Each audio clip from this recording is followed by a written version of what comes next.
What's going on, Raiders? Duelim here, and today we're going to be talking about the High Elves faction and everybody that you should focus on if you do get lucky enough to pull them, who's going to be the best and who you should really look at twice once you pull them. So if you're ready, let's get into it. But first, make sure you're clicking that download link or scanning the QR code to get Karato Fox Hunter. The second you start the game, an amazing legendary nuker. At level 10, you're going to be getting Tagore, an amazing epic support character. At level 20, you're going to be getting Fane, who's got some incredible turn meter steal, as well as some pretty crazy damage. And then at level 30, you're going to be getting Vergus, who's a defense-based champion, to help keep your other characters alive. And then this is super important. Day number 1 within the first 24 hours of making your Raid Shadow Legends account.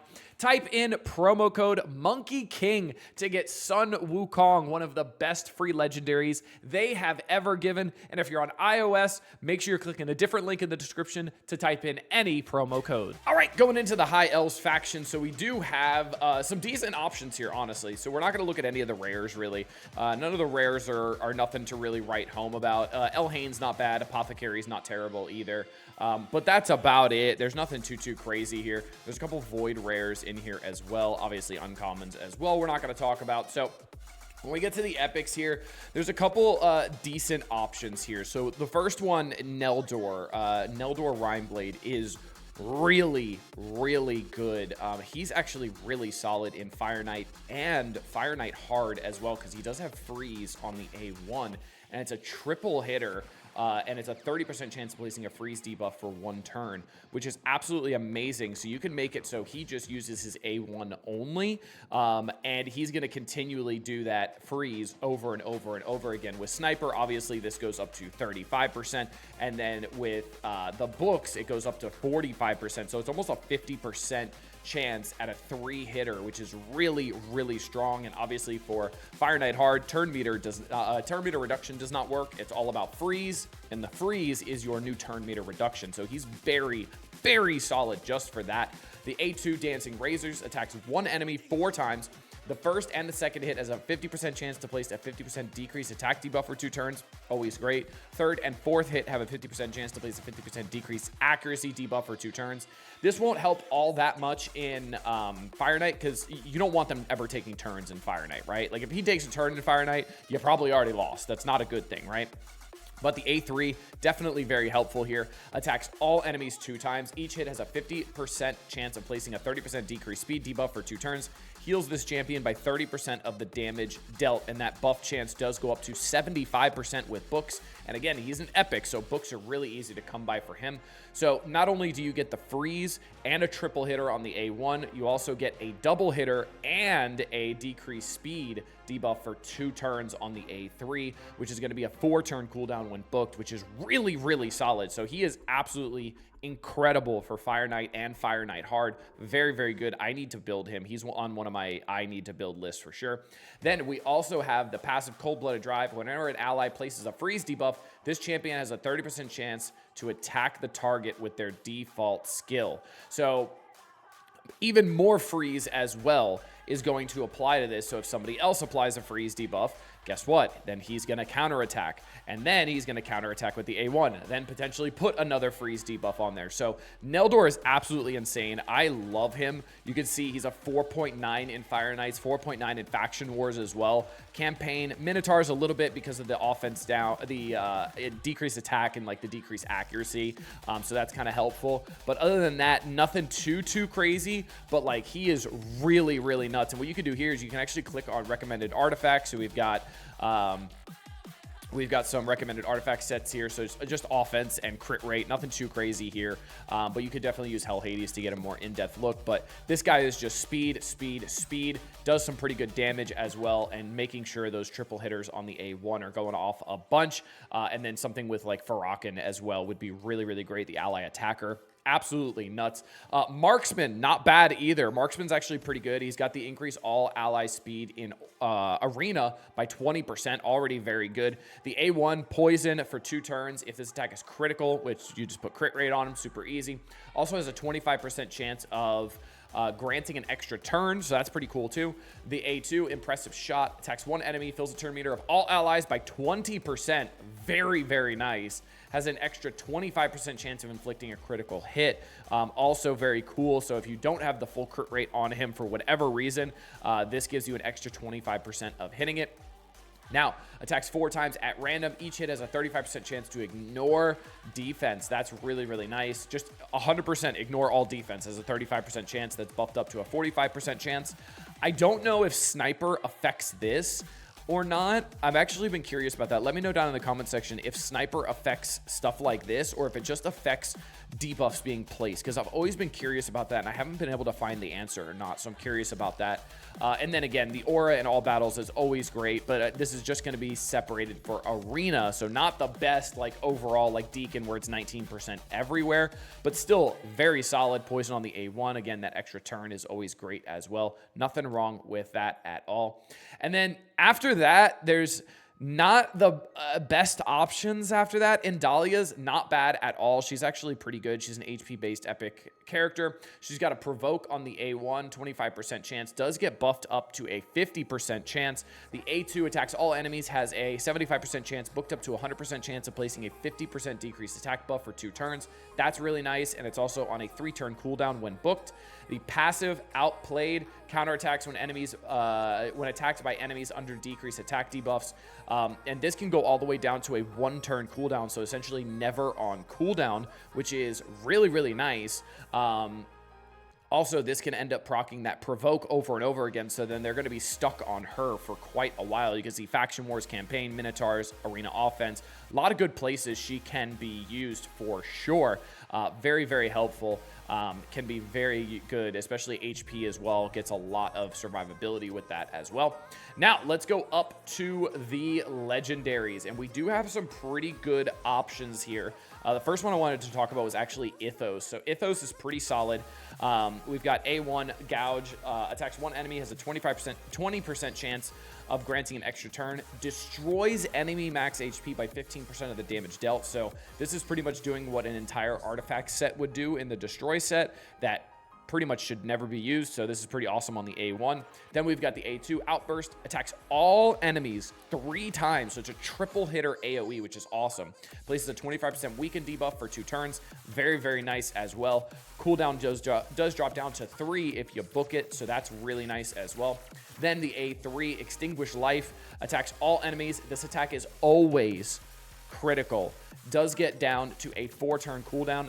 No debuffs or anything like that. Just pure raw damage coming out of Ithos. And then the aura is increased ally crit rate in arena battles by 33%. I hate these auras. I hate, especially if it's just tied to arena. You're not going to be doing this. You need speed in arena. So something like this is just such a throwaway. But you can see he's not bad. He's got campaign locations, arena offense, faction wars, minotaurs. Everywhere else, he's kind of just meh, honestly, but raw damage dealer, nothing too wrong with that. Obviously, Arbiter, absolutely insane. Arbiter is going to be coming from those missions that you're going to be doing. She's got so much for her. She's got a weaken on the A1. She's got decreasing the duration of all enemy buffs by 1 turn on the A2. She's got a 50% increased attack buff on all allies for 2 turns and fills the turn meter of all allies by 30%. And heals all allies by 25% of their max HP if they have less than 50% HP. Absolutely insane. Then has an AoE revive as well, reviving them to 30% HP as well as 20% of their turn meter. So absolutely amazing. And then grants an extra turn to this champion if an ally was successfully revived. Now, one thing I would say about Arbiter, if you are only using her for arena, there is no reason to book her. Absolutely no reason at all, especially when she does take a lot of books. There's 3 books here, 3 books here, 1 book there. So right now we're at 7 books. Actually, it doesn't take that many books. 9 books only. That's not bad at all. Never mind. I'm a liar. But I wouldn't even recommend booking her unless you're using her elsewhere in arena, because usually you're just using the A3, then the A2, then maybe even the A4 sometimes. But even then, the match is over by then because it's all just speed. So you see arena offense, arena defense. Faction Wars, very good as well. Hydra, not bad, but you need a lot of accuracy to make her work in Hydra, and that definitely takes away from her speed build. But now you don't have to worry about, the silver from removing and placing new artifacts on, which is kind of nice. So you could definitely do a hybrid build on her of having an arena build and then also having like a Hydra PvE build as well, which is great. But yeah, Arbiter, absolutely amazing.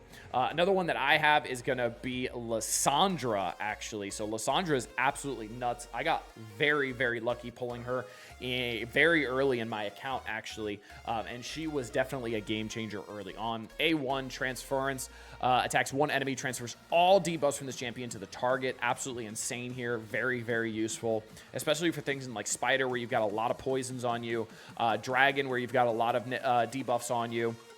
A lot of that stuff is really, really nice to transfer all to the enemy, especially on an A1. Very, very strong. The A2 here, exhaustion, attacks one enemy, fully depletes the target's turn meter as well, which is absolutely insane. Very, very good. I absolutely love this move. Very, very strong. Obviously, when you get to like Fire Knight hard, not useful anymore because you need freezes. Then the A3, more turn meter on your side and on their side as well. So places a 30% increased speed buff on all allies for 2 turns. 3 turns if you have lasting gifts as well.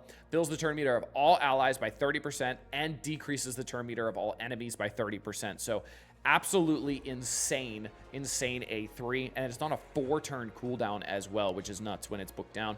Now, and then the aura is increase ally speed in all battles by 24%. So absolutely nuts here.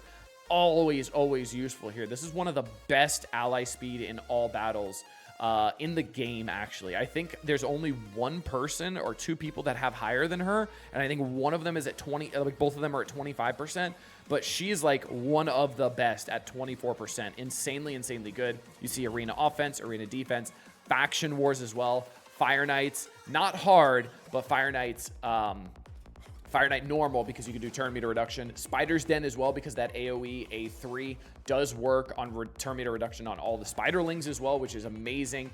Dragon's Lair, not bad because you can transfer all those debuffs like we talked about campaign. A lot of options to be good. Not the best in Hydra. Decent in Ice Golems. Minotaur as well, just okay.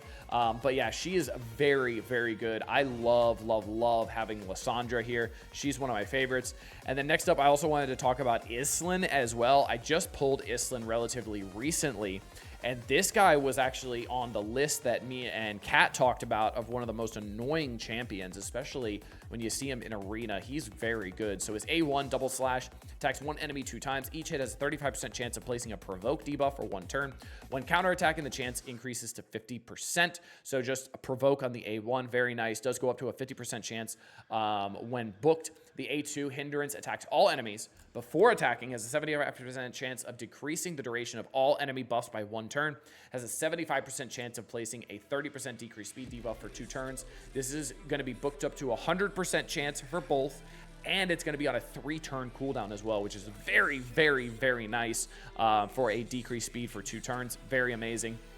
Flawless Stratagem places a 50% ally protection buff on all allies except this champion for 2 turns, and places a 60% increased defense buff on all allies for 2 turns. Very strong. Also places a counterattack buff on this champion for 2 turns, then places a shield buff on this champion for 2 turns. The value of the shield is proportional to the champion's defense, so very, very strong. A lot of survivability here, booked down to a 4-turn cooldown.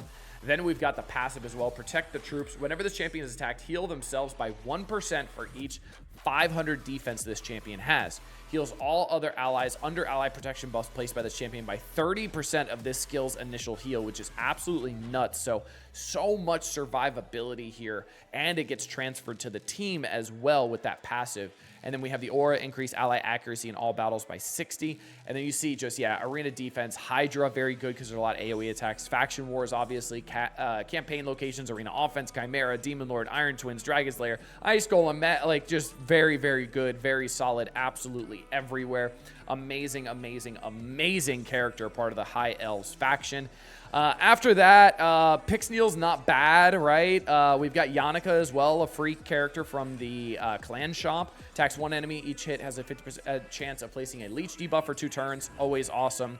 Attacks all enemies 2 times if this champion is under a veil buff, so definitely working well with things like Duchess, stuff like that. Baffling speed, attacks 1 enemy, places a perfect veil on this champion for 3 turns if the attack is critical, and grants an extra turn. Amazing.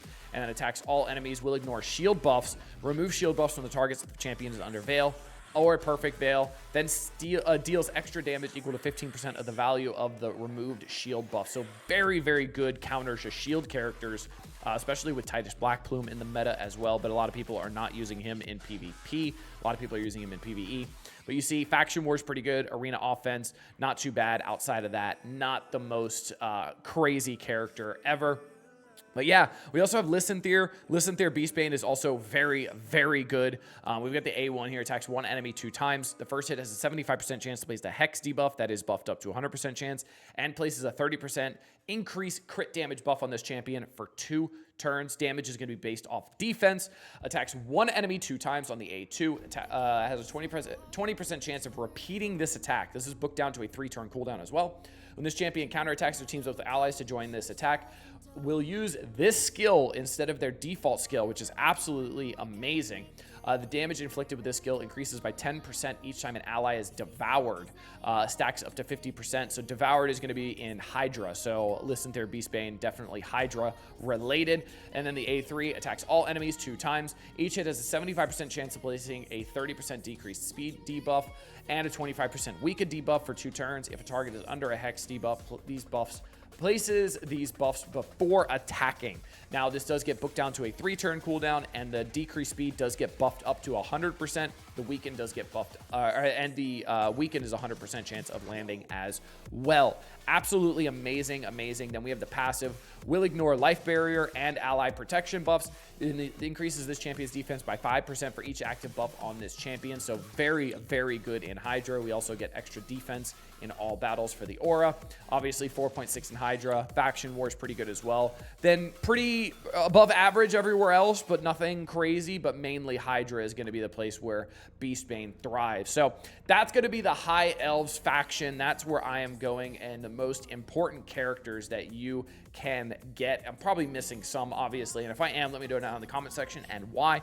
We also didn't talk about Eleanor. She's pretty solid as well. Poisons, burns, and a way to activate those poisons as well. Absolutely nuts. She's very, very good. And then obviously the mythical Galathier, right? I'm not going to talk about any mythicals during this because they're just all nuts. They're all insane. So yeah, hope you guys enjoyed this one. Make sure you're clicking that download link below if you want to get started on a new account, or even if it is your first account, it is the best time to start a new account. You will see so much progress.